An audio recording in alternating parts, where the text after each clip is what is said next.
Hello everybody, welcome back to the workshop. So today we are going to be doing a fun little project. It's more of a technique. It's something that I kind of stumbled upon with working with the beam hammer a little bit, and I'm going to just see how this can take and work out. It might be a fun way of coming up with some collars, or who knows, some interesting things. So let's go to the workbench and I'll show you a little bit of what I'm talking about. Okay, so what am I talking about? So I was experimenting around a little bit with the beam hammer, some different processes and things, and I kind of came up with something that is kind of a neat little bit that may actually work out very well to do collars on things like hardy tools, stuff like that. I don't know if I've necessarily ever seen this technique done before, but I'm going to attempt it on a piece of bar. So it's going to go as follows. I'm going to estimate a length of bar. Yes, that's right. I said estimate. I don't need to technically have too much estimation in this or estimation time. We're just going to try to do a rough figuring. But we're going to divide this bar, this length of bar, up into 4 equal parts, and we're going to see what we come out with in the center. Now, my hope is if I were to divide this bar up, say this bar was 4 inches long, my hope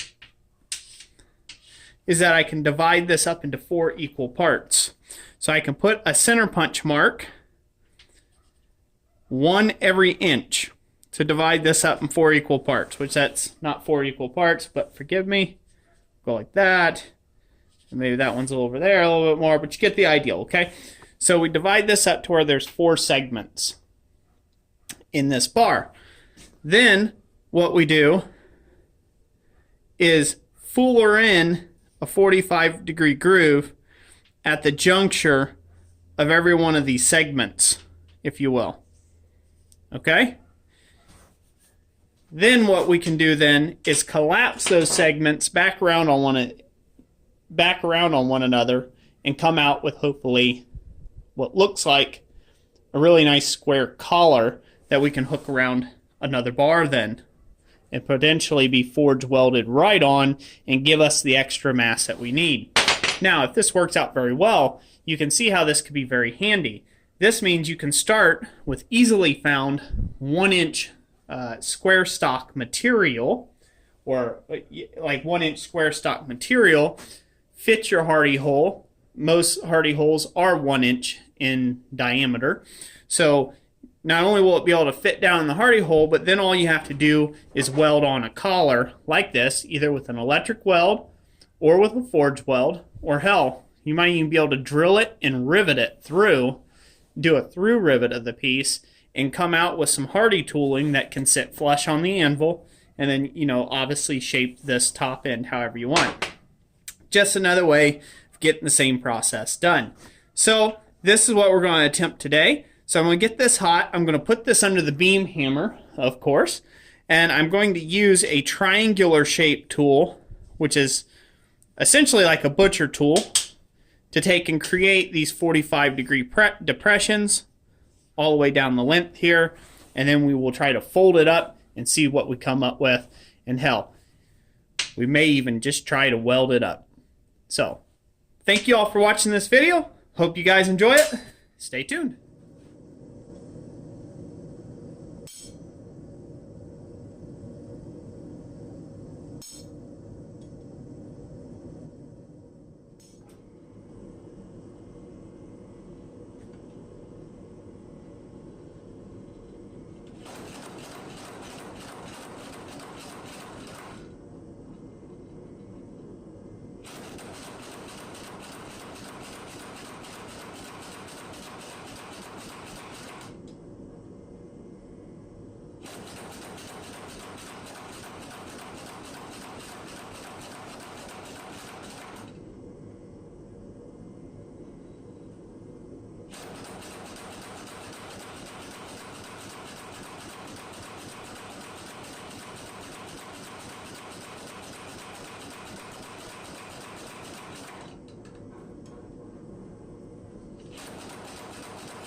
Okay, there we go.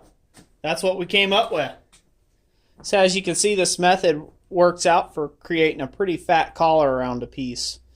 The way you could go further with this, and probably what would make this collar a lot more stable, is if you noticed how deep I cut in these lines here at the corners. They were in pretty deep, so now that's going to create a nice hard stress riser in the piece. So something that would be nice to see done on this, since we've got all the planes like this and all lined up nicely, is then to go ahead and heat this whole thing up to a welding heat and then work it around the actual piece that it fits into, like so, and just get it welded in solid. And so that way that would provide that extra rigidity to the piece. Now, I laid out my lines, my marks, 1 inches, 1 inches, woo. Roy's words there, slipping. Pretty much 1 inch on center is what I laid out my center lines to be. And that produced something that, when it was all curled up here, came out to 5/8 of an inch square. So whatever that is in metric, I don't have that on me right now, but that's essentially what it came up to. So I would have to take note of that 5/8, divide that by 4.